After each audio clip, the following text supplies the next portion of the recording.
İsa Fısah bayramından 6 günden evvel Betanya'ya gitti. Ve orada Lazar vardı. Bu adamı ölümden kaldırmıştı. Orada oturuyordu. Orada İsa için yemek yaptılar. Marta hizmet ediyordu. Ve Lazar onun yanında sofrada oturuyordu. Ve Meryem 1 litre kıymetli ve kokulu atır getirdi. Ve İsa'nın ayaklarına döktü ve onu saçından sildi. Ve o ev bütün kokudan doldu.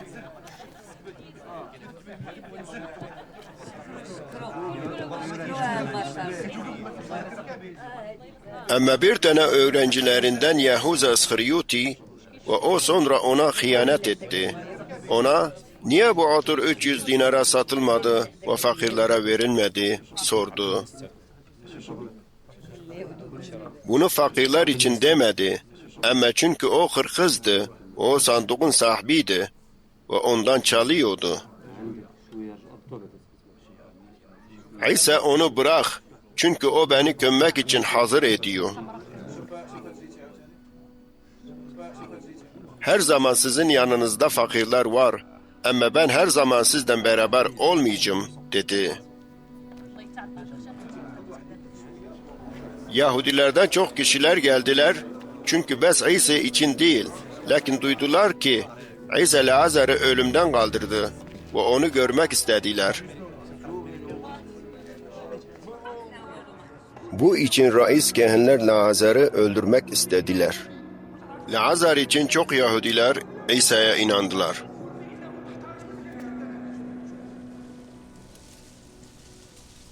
Ertesi gün çok kişiler Orşelim'e bayram için geldiler. Çünkü İsa'nın geleceğini duydular. Hurma yaprakları getirdiler ve onu görmek için geldiler. Ve Husanna, Rabbin isminde gelen İsrail'in kralı mübarek olsun seslendiler. İsa bir genç eşek buldu ve ona bindi. Çünkü yazılmış kimi. Sıhyun kızı korkma, bak kralın bir genç eşekte geliyor. Öğrenciler evvelden bu sözleri anlamadılar. Ama İsa şereflendikten sonra bu sözler onların aklına geldi.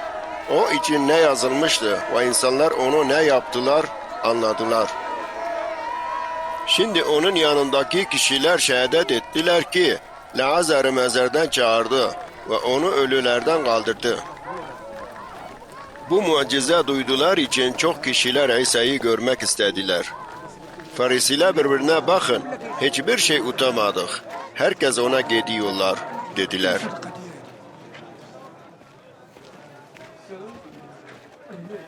Birkaç tane Yunaniler bayramda tapmak için Orşelim'e geldiler. Filippos, yani Celil'in Betsayda şehrinden gelmiş olana geldiler ve ağa, biz İsa'yı görmek istiyoruz, dediler. Filippos bunu Andreos'a söyledikten sonra onlar İsa'ya beraber gittiler ve söylediler.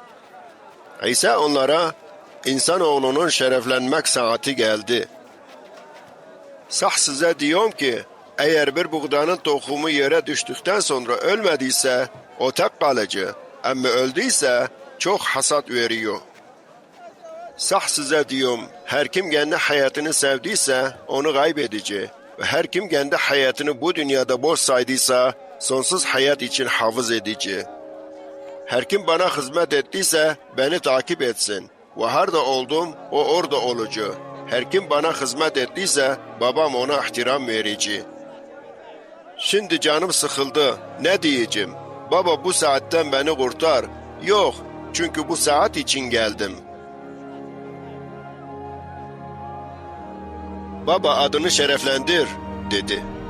Ondan sonra bir ses semeden geldi. Şereflendirdim ve gene şereflendireceğim, dedi.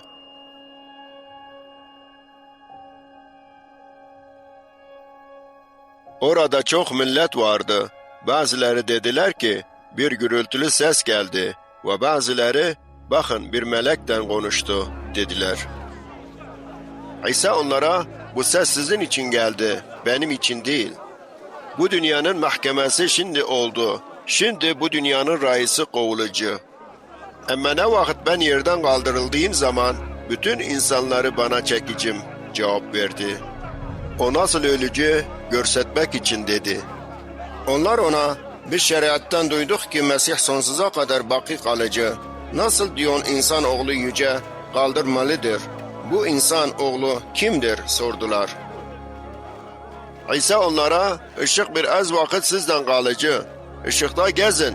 Çünkü karanlıkta bir adam bilmeyeceği haraya gidiyor. Işığınız varsa ışığa inanın ve siz ışığın çocukları olacaksınız. İsa bunu dedi ve gitti. O onlardan saklandı.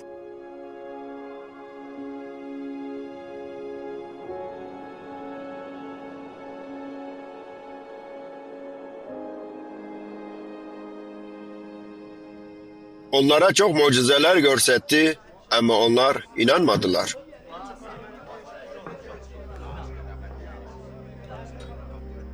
Nebi İşaya bu sözleri yazmış. Ya Rab, kim haberimizden duydu ve inandı? Ve Rabbin kudreti kime görüktü? Bu için inanabilmediler. Çünkü gene Nebi İşaya yazdı. Rab onların gözlerini kör etti ve yüreklerinden taş gibi değiştirdi. Bu için onlar gözlerinden görmüyorlar ve yüreklerinden anlamayıcılar ve bana dönmeyiciler ki ben onlara şifa vereyim. İşaya bu şeyleri yazdı çünkü o Rabbin şerefini gördü. Reislerden çok kişiler İsa'ya inandılar. Ama Farisilerden korktular için kimseye söylemediler. Çünkü bir kişi açıkta dediyse mecmualarından onları çıkartıyordular. Çünkü onlar insanın şerefini Allah'ın şerefinden ziyade sevdiler. Ve İsa yüce sesinden her kim bana inandıysa yani bana inanmıyor ama beni gönderene inanıyor. Kim beni gördüyse o beni göndereni gördü. Ben dünyaya ışık gibi geldim ki her kim bana inandıysa karanlıkta kalmayacak. Eğer bir kişi sözlerimi duyduysa ve hafız etmediyse ben ona hüküm etmiyorum. Çünkü dünyaya hüküm etmek için gelmedim. Lakin dünyayı kurtarmak için geldim. Beni reddeden ve sözlerimi kabul etmeyene hüküm eden var. Ahir günde dediğim sözler onu hüküm edici. Çünkü ben kudretimden konuşmadım. Lakin beni gönderen baba o bana sözleri verdi.